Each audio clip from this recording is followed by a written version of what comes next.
Smith. How are you doing today? I'm well. Good. I just wanted you to come in because I got your case history form about James, and I just kind of wanted to dig a little bit deeper in, ask you a few questions just to clarify some things.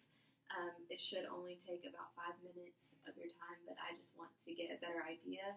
That way, when we move into the evaluation process, we'll know exactly what we need to start looking at. Okay. Okay, so you stated that you noticed that the problem was first noticed at the beginning of the school year. How did you notice that problem? Well, I wouldn't say it was within the first few weeks of school. It was probably a couple of months into the school year when he had started getting grades. He would bring home grades that I would find him in his folder, and they just weren't even close to how they used to be. He was getting C's and D's in some of the classes that I just know that he typically excels in. Okay, so you don't think that prior to this year, he's in the third grade, correct? Yes. So prior to this year, he didn't really seem to have a problem in any subjects. He stayed on top of it, made decent grades. He's always done very well in his classes up until this point. Okay, great. You said he was having trouble in math. Most people wouldn't put that on their speech and language eval. Can I just ask you why you felt that it was important that he was falling behind in that subject? Well, math has always been his strong subject, and I knew that when his grades were dropping in this class, that something just wasn't right. I didn't know if it was he wasn't comprehending what he was reading, if he was unable to read the questions. I wasn't sure what it was, but I just knew that was a caution sign whenever I saw that. Okay.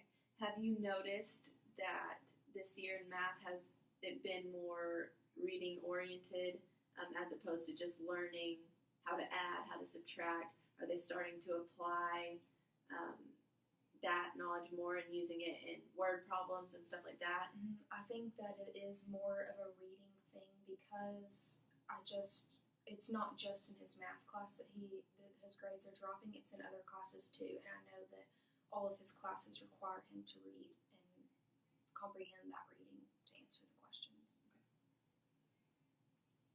Okay, I see where you said that he gets frustrated because he's unable to keep up with other kids in his class. Has he been known to have behavioral issues because of this or even prior to this?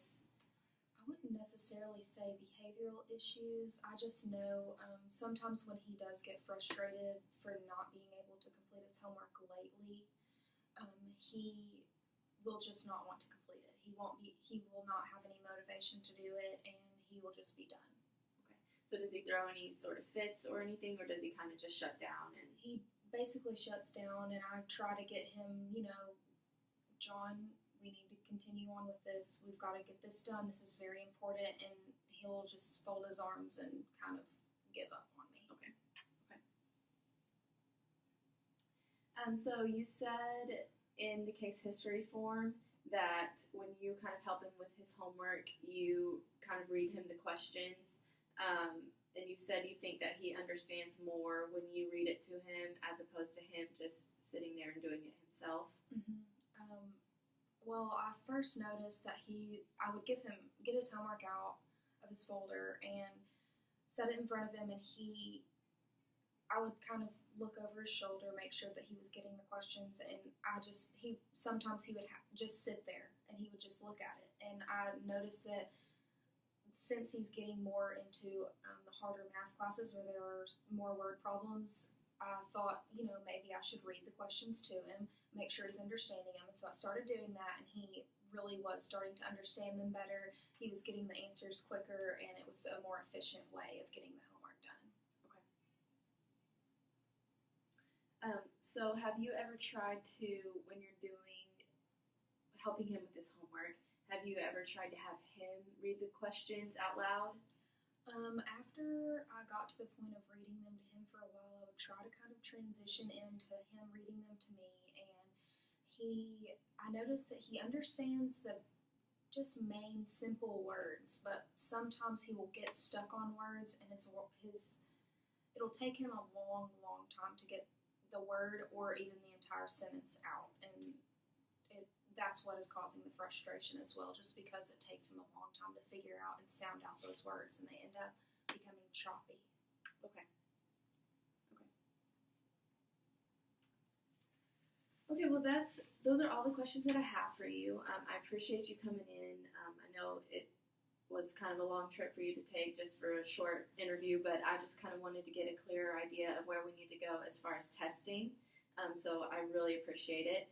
So what it sounds like to me is he's having trouble reading, and I think you know that, but he clearly doesn't have much trouble understanding the material. It's just the actual reading. So for next time, will get some steps together to start the evaluation process. So that'll just be some standardized testing to see where his level is in reading. So that will be the next session, and it will probably take about an hour to start the evaluation process. And we'll just take it as it comes, and we'll probably need to do about 2 formal assessments. And then we'll begin to move to finishing the evaluation process, and then we'll talk about treatment. So I really appreciate you coming in. Okay, thank you.